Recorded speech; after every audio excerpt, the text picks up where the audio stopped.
Assalamualaikum warahmatullahi wabarakatuh. Apa kabar semua teman-teman? Semoga kita dalam lindungan oleh Allah Subhanahu wa taala dalam wabah yang sedang melanda Indonesia ini, yaitu COVID-19. Perkenalkan, nama saya Hairil Anwar, saya dari mahasiswa Universitas Mercu Buana. Kali ini saya akan mempresentasikan tugas besar 2 Bahasa Indonesia yang berjudul Bahasa Indonesia dalam Pembangunan Bangsa. Dimulai dari latar belakang. Di sini bahasa mempunyai fungsi-fungsi tertentu yang digunakan berdasarkan kebutuhan seseorang. Oleh karenanya, dengan menggunakan bahasa, seseorang dapat mengekspresikan dirinya, sehingga fungsi bahasa sangat beragam. Bahasa juga digunakan sebagai alat untuk berkomunikasi. Selain itu, bahasa juga digunakan sebagai alat untuk mengadakan integrasi dan beradaptasi sosial dalam lingkungan ataupun situasi. Bahasa adalah alat komunikasi bagi manusia, baik secara lisan maupun tertulis. Contohnya lisan, ya kita mengucapkan kata-kata terhadap teman kita, dan tertulis, contoh kita mengirim surat terhadap teman kita yang jauh. Tapi kalau sekarang baik secara tertulis itu bisa menggunakan via WhatsApp ataupun media sosial lainnya. Terus kita lihat fungsi bahasa Indonesia. Di sini yang pertama, fungsi sebagai lambang kebanggaan nasional. Sudah kita ketahui bahasa Indonesia menjadi bahasa nasional di Indonesia. Berbeda dengan beberapa negara di luar yang tidak memakai bahasa nasional mereka, tapi memakai bahasa asing. Yang kedua, bahasa sebagai lambang identitas nasional. Ketika kita bertemu dengan orang-orang luar di sana, kita memakai bahasa Indonesia, mereka sudah tahu bahwa kita adalah orang Indonesia.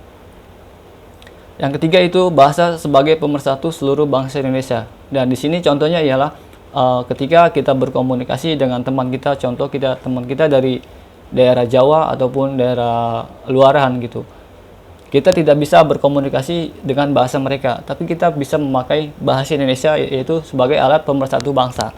Yang keempat adalah bahasa sebagai alat menghubung antar budaya dan antar daerah, ya terutama dalam berkomunikasi ya di sini. Selanjutnya, fungsi bahasa Indonesia dalam pembangunan.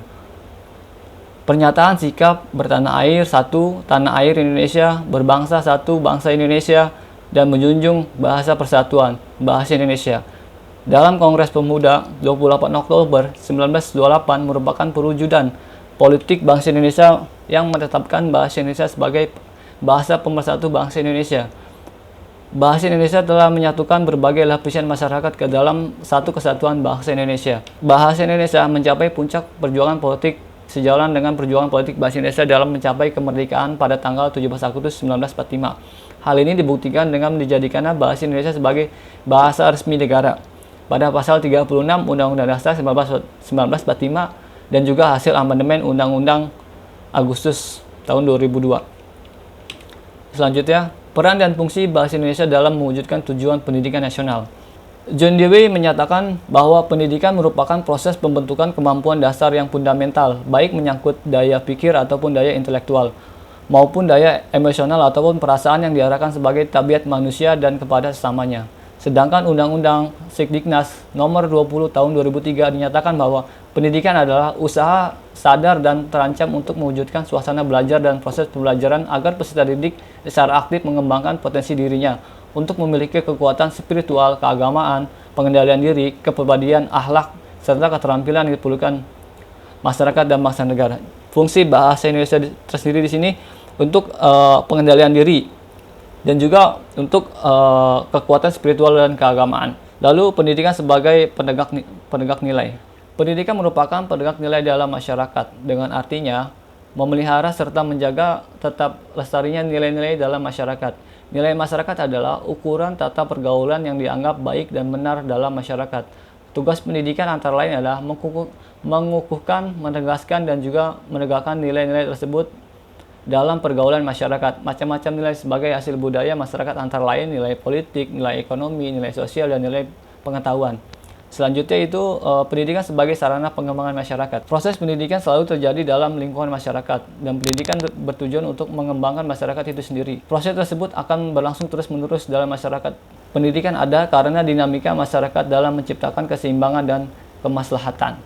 Selanjutnya, pendidikan sebagai upaya pengembangan potensi manusia. Dalam mengembangkan nilai-nilai yang hidup di tengah masyarakat, secara langsung ataupun tidak langsung, akan terkait dengan pengembangan kemampuan masyarakat. dan sangat erat hubungannya dengan pembentukan anggota masyarakat yang mumpuni dan bisa berperan sebagai anggota masyarakat yang baik. Selanjutnya yaitu peran bahasa untuk mewujudkan tujuan pendidikan nasional. Manusia sebagai makhluk sosial membutuhkan sarana untuk berinteraksi dengan manusia lainnya di masyarakat. Untuk kepentingan interaksi sosial itu dibutuhkan suatu wahana ataupun komunikasi yang disebut bahasa. Sebagai sarana komunikasi, tentunya bahasa mempunyai fungsi berdasarkan kebutuhan seseorang baik secara sadar ataupun tidak sadar. Bahasa merupakan alat untuk mengekspresikan diri, alat komunikasi, dan sarana untuk kontrol sosial. Lebih lanjutnya, peran bahasa dapat dijabarkan sebagai berikut. Yang pertama, bahasa sebagai sarana komunikasi. Bahasa berfungsi sebagai alat komunikasi antar anggota masyarakat. Fungsi tersebut digunakan dalam berbagai lingkungan, tingkat, dan kepentingan yang beraneka ragam, misalnya komunikasi ilmiah, komunikasi bisnis, dan komunikasi kerja. Yang selanjutnya, bahasa sebagai sarana integrasi dan adaptasi. Dengan bahasa, seseorang dapat menyatakan hidup bersama dalam suatu ikatan, misalnya integrasi kerja dalam sebuah institut, integrasi karyawan dalam sebuah departemen, integrasi keluarga, dan integrasi kerjasama dalam bidang bisnis. Selanjutnya, bahasa sebagai kontrol sosial. Bahasa sebagai kontrol sosial berfungsi untuk mengendalikan komunikasi, agar orang yang terlibat dalam komunikasi dapat saling memahami, masing-masing mengamati ucapan, perilaku, dan simbol-simbol lain. Selanjutnya, bahasa sebagai sarana memahami diri. Dalam membangun karakter, seseorang harus dapat memahami dan mengidentifikasi kondisi dirinya terlebih dahulu. Ia harus dapat menyebutkan potensi dirinya, kelemahan dirinya di mana, kekuatan dirinya di mana, dan bakatnya pun di mana. Kecerdasan, kemampuan intelektual, kemauan dan keterampilannya. Slide selanjutnya sebagai bahasa resmi atau negara. Ada beberapa di sini disebutkan bahasa resmi negara. Keputusan-keputusan, dokumen-dokumen, dan surat-surat resmi yang dikeluarkan oleh pemerintah dan lembaga-lembaga ditulis dalam bahasa Indonesia.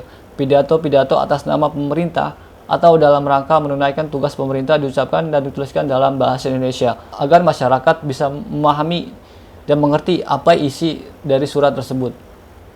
Bahasa sebagai pengantar dalam dunia pendidikan. Bahasa Indonesia dipakai sebagai alat pengantar di lembaga-lembaga pendidikan, mulai dari taman kanak-kanak sampai perguruan tinggi. Konsekuensi pemakaian bahasa Indonesia sebagai bahasa pengantar di lembaga pendidikan tersebut, maka materi pelajaran-pelajaran yang berbentuk media cetak hendaknya juga berbahasa Indonesia, khususnya di perguruan tinggi. Untuk di perguruan tinggi yang berada di Indonesia, umumnya memakai bahasa Indonesia. Karena kenapa? Karena bahasa Indonesia adalah alat pemersatu bangsa. Ketika kita memakai bahasa kita sendiri dengan orang lain, belum tentu mereka mengerti dengan bahasa kita. Ketika kita memakai bahasa Indonesia, maka semua orang akan mengerti dan paham apa yang kita ucapkan dan maknanya itu. Alat penghubung pada tingkat nasional serta kepentingan pemerintah. Budaya nasional Indonesia yang beragam berasal dari masyarakat yang beragam. Hampir tidak mungkin dapat disebarluaskan kepada dan dinikmati oleh masyarakat Indonesia tanpa bahasa Indonesia. Agar jangkauan lebih luas, penyebaran ilmu dan teknologi, baik melalui buku pelajaran, buku-buku populer, majalah-majalah ilmiah, hendaklah menggunakan bahasa Indonesia. Dan fungsi bahasa Indonesia tersendiri di sini adalah alat pemersatu bangsa dan alat berkomunikasi kita sesama dengan teman-teman yang berbeda suku dengan kita. Dan di sini disebutkan hendaklah menggunakan bahasa Indonesia. Jika seseorang menulis buku dengan bahasa daerahnya tersendiri, maka daerah-daerah lain tidak mengerti apa yang ditulis oleh sang penulis itu. Maka di sini dituntut hendaklah menggunakan bahasa Indonesia. Jika penulis itu menulis dengan bahasa Indonesia, maka seluruh Indonesia akan mengerti apa yang ditulis dan apa makna dalam tulisan itu sendiri.